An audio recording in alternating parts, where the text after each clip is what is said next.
dia sempat pada kayak ngeledekin yang dulu Sunan kesini naik apa ya? Naik Gojek kali ya, kita pada ketawa semua. Aneh lah, mulai ada yang nyasar satu-satu. Kita kalau nggak salah itu dari Bawah. itu ada 9 orang. Sampai di atas kita udah pada mencar. Kalau temen gue yang negesin itu kayak ada burung. Cuman aneh gitu mukanya bang. Kayak muka-muka babi. Assalamualaikum warahmatullahi wabarakatuh. Selamat malam. Kembali lagi bersama gue Fahmi Bewok di Jembatan Hitam Story Mystery. Ya, pada kesempatan ini gue udah kedatangan narasumber yang ada di sebelah gue. Tapi sebelum gue ngobrol sama narasumber di sebelah gue, untuk kalian para pelintas Jembatan Hitam, jangan lupa subscribe, like, komen, dan share semua video-video ke temen lu semua. Agar gue dan John dari tim Jembatan Hitam semangat lagi untuk membuat video-videonya. Dan untuk kalian yang mempunyai cerita mistis atau yang mau ceritanya dibawain oleh gue atau John, langsung aja DM Instagramnya di bawah sini nih. Gak usah kelamaan lagi, gue langsung menyapa narasumber yang ada di sebelah gue. Halo bang, dengan siapa nih bang? Ridwan. Bang Ridwan, biasa dipanggil? Iwan. Bang Iwan seorang pendaki juga, dan dia juga punya usaha juga nih bang ya? Iya betul. Usaha di bidang apa nih bang, kalau boleh tahu bang? Jasa sih. Jasa Laundry. ya? Laundry. Bang Iwan punya di bidang jasa laundry. Di daerah mana itu bang, kalau boleh tahu? Di daerah Depok sih. Di daerah Depok? Iya. Bang Iwan pendaki juga nih ngomong-ngomong nih. Ya kan? Dikit lah. Dikit ya. Banyak juga nggak apa-apa bang. Bang, ada cerita di mana nih bang seputar pendakian kali ini nih bang? Buat hari ini sih saya pengen ngebawain cerita tentang Gunung Cerme sih. Gunung Cerme. Via Linggarjati. Via Linggarjati tuh bang Iwan. Boleh tahu nggak sih bang kisi-kisinya tuh bang? Kalau buat kisi-kisi sih, kebetulan di tahun 2019 lalu sempet saya sama beberapa temen lah bikin agenda buat ke Gunung Cerme. Dan temen-temen di situ juga banyak kan baru-baru pada lulus. Ya kita bawa ke Gunung Cerme. Banyak apa sih namanya? Kejadian-kejadian aneh gitu bang? Kejadian aneh sih. Dari awal mula pendakian, terus juga di Batu Lingga. Tahan dulu nih bang ya. Oke. Untuk para pelintas Jembatan Hitam yang mau dengar kisahnya Bang Iwan, jangan kemana-mana, saksikan terus Jembatan Hitam.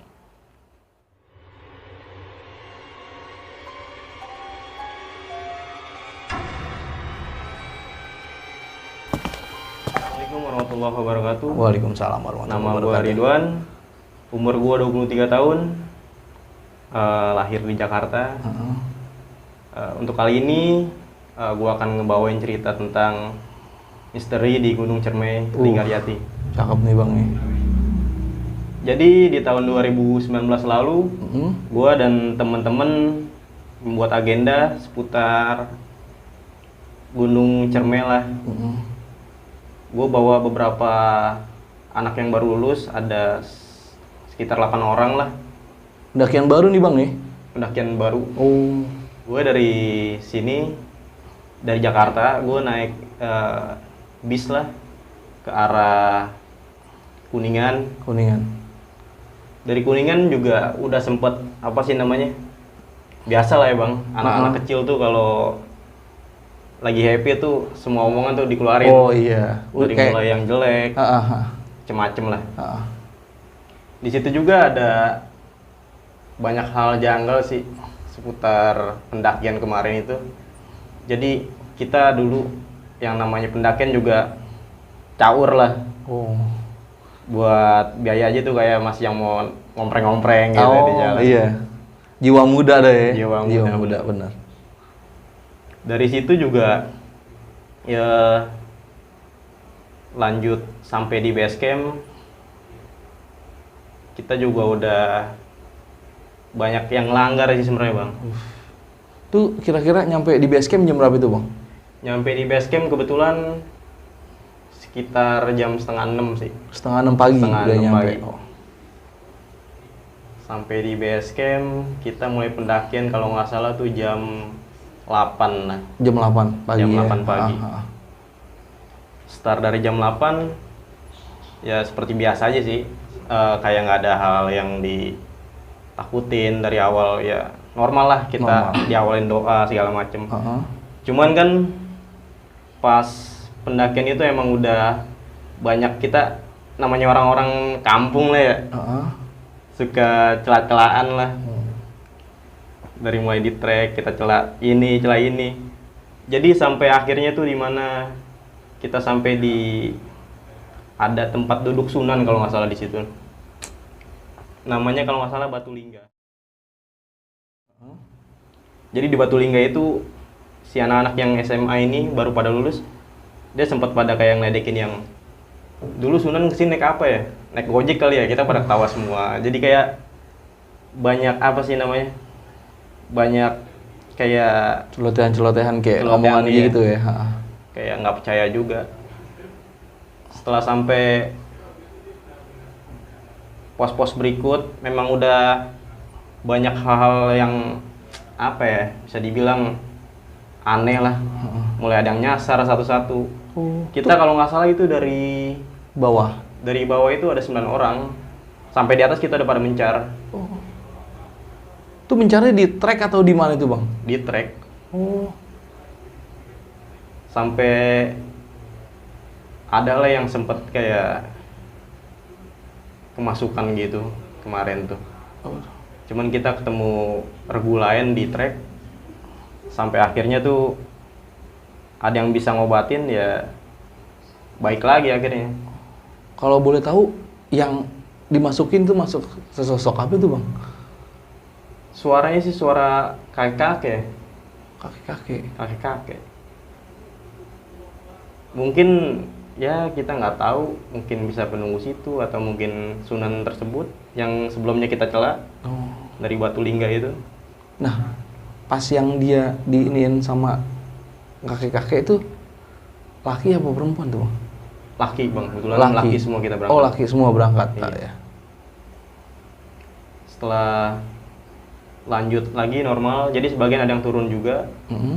Tapi setengah turun mungkin dia takut, akhirnya kita balik lagi naik ke atas semua. Kita lanjutin sampai ada di puncak. Sampai di puncak juga ya seneng lah semua, pada foto-foto segala macam. Sampai akhirnya tuh ada yang namanya kayak pelang gitu kan, Bang, kalau di Kuningan tuh. Benar. Setiap pendakian di puncak pasti ada pelang, ketinggian MDPL berapa gitu. Itu jadi dari puncak itu dibawa sama anak-anak ke bawah ini untuk foto. Kan di bawahnya itu kayak ada apa sih namanya, jurang gitu, Kawah gitu. Kawah. Difoto lah di situ. Difoto di situ, nggak lama tuh awan juga udah mulai gelap lagi, mendung. Sampai saya juga sendiri baru ngeliat yang namanya tuh petir ada di bawah kaki dari di puncak itu. Jadi hujan es, di bawahnya tuh petir. Sampai anak-anak sekolah, kok petir ada di kaki kita? Kita kan kayak bahaya gitu, Bang. Benar. Cuman mereka mungkin senang juga kali kan. Dari hal itu banyak ini sih, Bang, apa sih namanya, kayak yang janggal sih. Saya juga udah ngerasain dari di bawah itu. Sampai akhirnya turun lagi dari puncak, hujan-hujanan kita turun. Jadi dari 9 itu gue berdua sama Fatah, ada namanya, Bang. Gue turun duluan, maksudnya tuh gue mau nyiapin tenda, mau bersihin tenda. Jadi nyampe di bawah nanti kita tinggal istirahat, makan-makan, udah selesai. Ternyata dari perjalanan itu gue duluan berdua, gue disasarin, Bang. Gue disasarin di pos 4 di pos 5 mau ke 4 kalau nggak salah. Itu gue disasarin, Bang. Jadi treknya itu kalau nggak salah, yang gue inget harusnya dia turun datar, dia naik baru turun lagi. Iya. Cuman kalau ini gue turun datar, turun lagi. Harusnya gue naik baru turun. Nah itu gue disasarin di situ, Bang. Gue sampai ada di titik yang kayak ragu juga sih. Ini emang bukan jalannya, memang bukan treknya. Itu kira-kira sekitar jam habis isya lah, 7:30-an. Berarti turun udah ketemu malam tuh ya? Udah ketemu malam gue. Gue sampai sempat ketemu grup lain itu, udah di sini aja dulu dibikin kayak ponco-ponco gitu. bivak. Iya. Dari Pakai flashit lah ya dia. Ya. Ada sebagian yang flashit, ada yang sebagian pakai ponco tuh, yang jas hujan ponco. Jadi ya udah, yang lain pada di sebagian di ponco, gua turun tetap berdua karena emang niatnya itu gue pengen anak-anak pas begitu sampai di bawah kita udah tinggal santai, kita makan, gue nyiapin kayak gitu rencananya. Nah, kalau misalkan perginya itu langsung nge-trek apa nge-camp dulu sih bang? Oh sempat nge-camp. Nge-camp ya? Sempat nge-camp. Cuman pokoknya kemarin itu gue diriin tenda, jadi gue langsung trek sih. Oh. Jadi cuman bangun tenda langsung trek. Oh langsung muncak Langsung tuh ya? Muncak. Pos nge-camp di pos berapa itu bang? Kalau nggak salah di pos 4 deh. Pos 4? Pos 4. Masih lumayan jauh lah. Iya masih lumayan jauh. Oh makanya hari itu juga lu langsung nge-trek atas ya? Langsung nge-trek, karena kan emang jiwa muda lah bang. Benar. Pas turun gimana itu? Jadi pas turun itu gua juga sempet yang namanya tuh, ya udah panik lah, gua baru pertama kali. Udah gitu yang satu temen gue ini penakut bang. Dia anak sekolah baru lulus. Dia penakut, kayak gua turun, gua bilang ini bukan. Udah gitu di situ penerangan juga ada minim karena gua berdua itu cuma pakai flash handphone doang. Nggak bawa headlamp ya? Kebetulan apa ya, ekstriman lah kemarin tuh. Bener-bener nggak ada perlengkapan. Jadi yang punya handphone pun pada mati semua. Itu baterai tinggal berapa persen. Makanya ya udahlah. Bismillah aja lah kemarin itu. Jadi sampai di bawah itu gua nginjek itu udah kayak lumpur hidup gitu bang. Jadi kaki gua masuk. Yang ini orang teman gua ini dia nggak mau di belakang gua, dia mau di depan. Jadi bener-bener yang megang flash handphone itu dia buat ngecek jalan, cuman kan salah. Iya. Jadi begitu turun, gua naik lagi. Saking nggak percaya, gua hampir 3 kali bolak-balik tuh bang. Sampai temen gue itu kayak nyangkut gitu. Dia bawa keril nyangkut gitu di ranting. Cuman emang di situ udah gak enak bang, firasat bang. Kayak masih ada yang ngeliatin gitu. Ada yang ngeliatin sih temen gue, makanya temen gue itu nggak mau dia ada di belakang gue. Oh, pantas yang kayak gitu ya. Pantas. Sampai di situ juga akhirnya kan emang nih anak jago ngaji nih bang. Pas. Dia takut cuman jago ngaji. Coba nih Wan katanya, kita istighfar deh 100 kali, insya Allah dapat jalan. Bener tuh bang, gue naik lagi dari yang pas jurang itu, gue naik lagi. Kan gue 3 kali bolak-balik kan dari jurang itu. Gue naik lagi, gue nyender di pohon, gue ikutin dia istighfar. Kita istighfar berdua 100 kali. Nggak tahu tuh bang, gue denger ada suara orang. Terus sama ada, biasanya di pohon itu ada kayak tali-tali gitu, tali buat jalan lah ya, trek lah. ya. Iya. Gue ketemu satu tali kecil, dan akhirnya kita coba naik, bener kita ketemu trek lagi akhirnya. Di situ kita ketemu ada satu tenda, tendanya udah hancur bang, emang kan sempat ada badai juga. Jadi di atas itu pas gue ngeliat petir di bawah kaki itu, ternyata di bawah ada badai. Jadi bener-bener itu tenda hancur. Dia kalau nggak salah dari Aceh, ada 3 orang. Terus si teman gue ini kayak yang pura-pura kedinginan gitu bang, hipotermia. Padahal enggak. Intinya dia takut buat ngelanjutin kalau ke bawah lagi. Berdua sama gue takut dia. Oke lah, gue ikutin. Nggak terasa itu waktu udah sampai jam 2:30 malam. Itu lumayan panjang itu disasarin.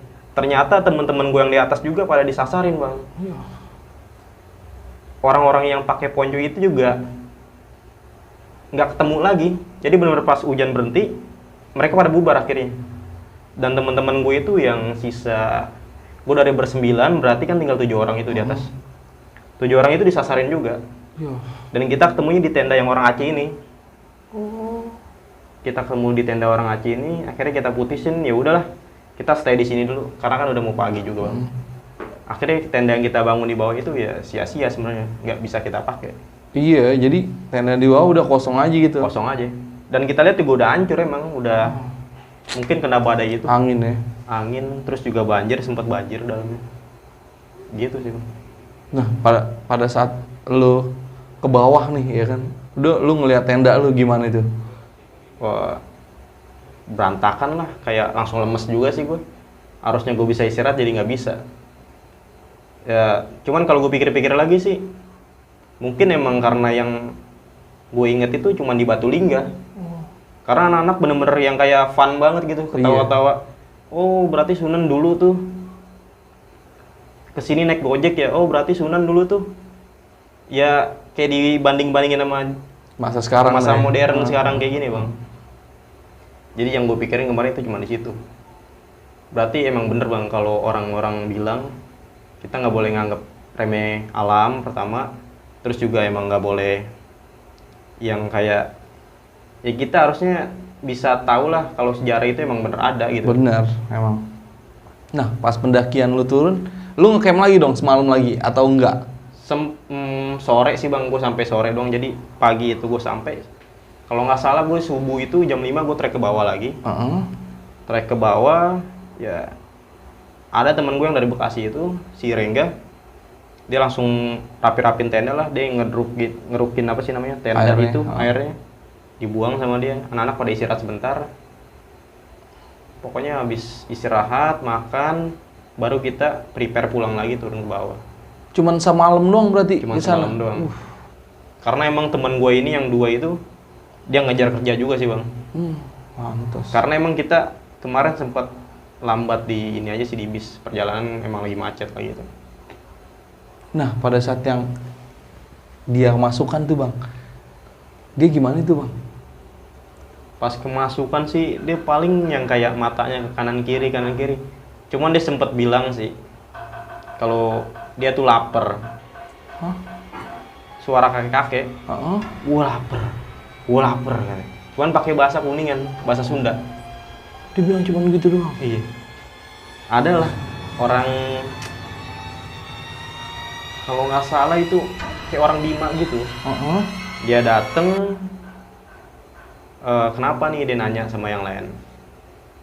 Kebetulan kan gue udah di atas, Bang. Gue taunya pas ada rombongan orang naik ke atas, Bang, itu temennya bukan. Kenapa emang kesurupan? Gue turun lagi. Oh, ternyata bener. Dari situ sih itu orang bisa ngobatin sih. Apa dia kayak gimana gitu pas dia ngomong gue lapar terus Dia sempat duduk, sempat peluk pohon. Yang gua mungkin sih ya, yang dari Batulingga itu aja sih. Dia cuma kayak begitu doang. Kayak begitu aja. Nah, pas sampai rumah kejadiannya ngikut nggak sih? Apa? Oh, enggak sih, kalau dari rumah enggak. Cuman paling kayak cerita lucu aja ya, Bang. Jadi ceritanya di gunung udah nggak, yang sesosok itu nggak ngikut sampai rumah? Enggak. Cukup di situ aja sih. Jadi lu ngejar dari atas sampai bawah, ngejar cuman sehari semalam tuh ya? Bener. 2 hari semalam lah jatuhnya, Iya. ya kan? Nah, kalau bulan apa tuh, Bang, lu naik? Kalau nggak salah Juni deh. Juni. Juni udah termasuk musim panas juga ya. Iya. Tapi masih hujan, emang gak ada yang tahu sih ya, emang cermek ya kan. Nah, selain itu ada yang kisah lainnya sih, Bang, teman-teman lu gitu? Apa pernah ngalamin apa gitu? Yang pas di gunung Cermek itu yang kan lu mendaki 9 orang nih. Ya kan, emang yang ditempelin 1 orang doang apa emang ada lagi nih yang lainnya? Kalau buat yang ditempelin kan 1 ya, Bang. Cuman kalau hal-hal yang apa sih namanya, yang bikin mulai dari kesasar, terus juga yang kesurupan termasuk lah. Terus juga sampai temen gue itu yang ber7 orang ini ternyata mereka tuh handphone pada mati semua, bener-bener kayak nggak ada penerangan gitu. Pas arah turun ke bawah sempat ini juga sih, mereka sempat kayak putus asa juga sih, Bang. Gue bisa gak nih, termasuk gue sih, gue berdua juga penerangan nggak ada, logistik juga nggak ada, bener-bener cuman kayak bawa baju basah aja udah dari atas. Nah, pada saat yang lu disasarin tuh, Bang, ya kan? Pada saat lu disasarin, lu ngelihat sosok apa gitu di kiri kanan lu, atau emang wah ini udah nggak bener nih perjalanan nih? Kalau gue sih feeling dari bawah emang udah nggak beres nih. Soalnya gue udah ada firasat-firasat nggak enak juga. Terus juga ini anak-anak susah diatur kalau gue bilang, Bang.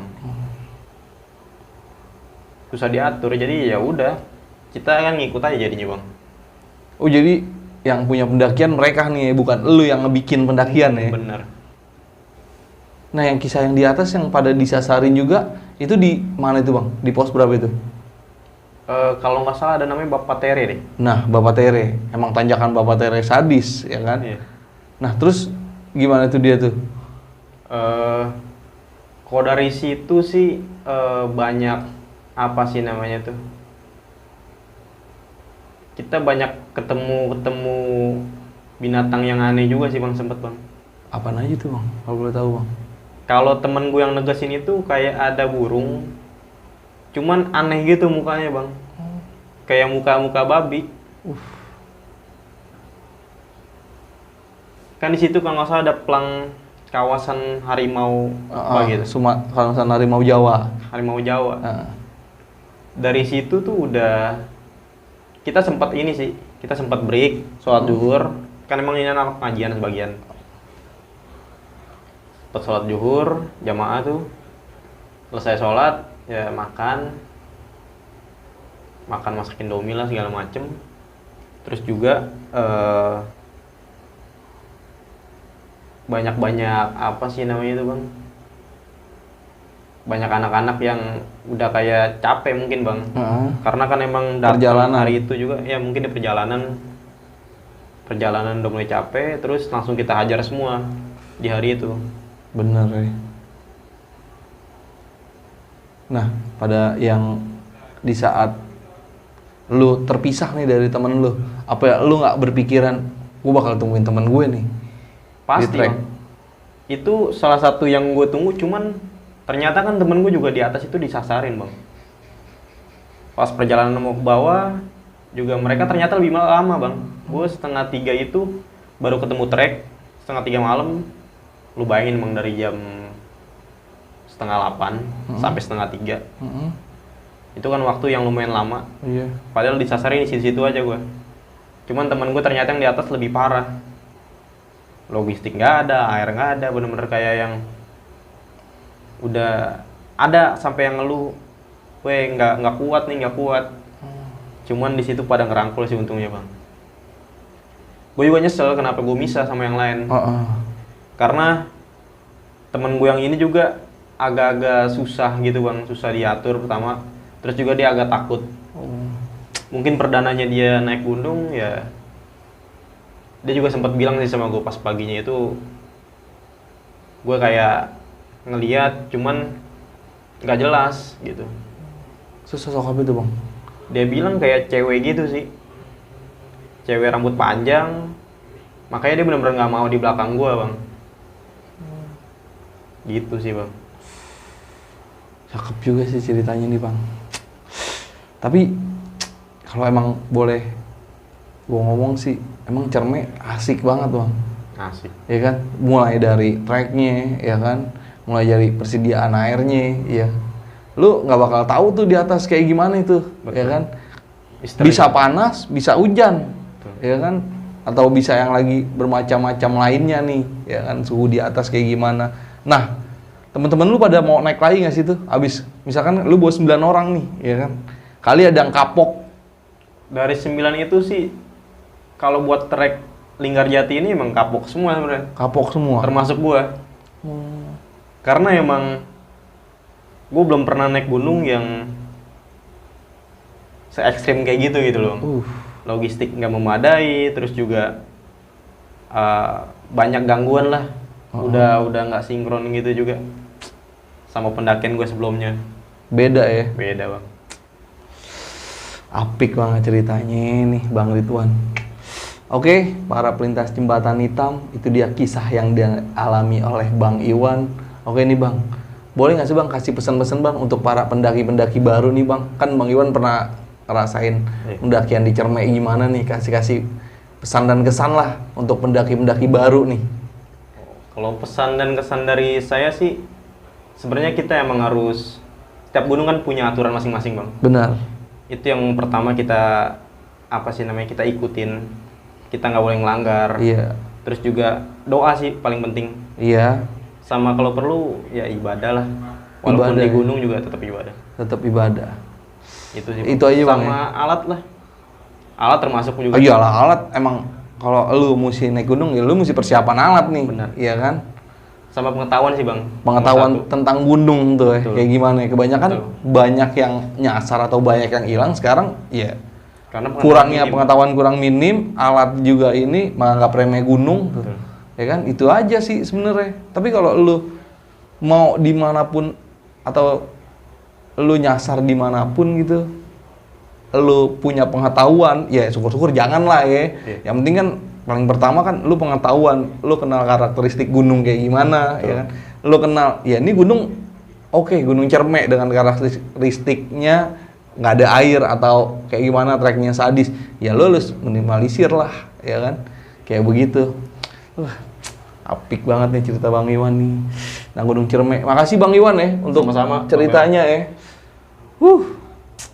Dan akhir kata gua Fahmi Bewok pamit dan Ridwan pamit. jangan kemana-mana, saksikan terus Jembatan Hitam.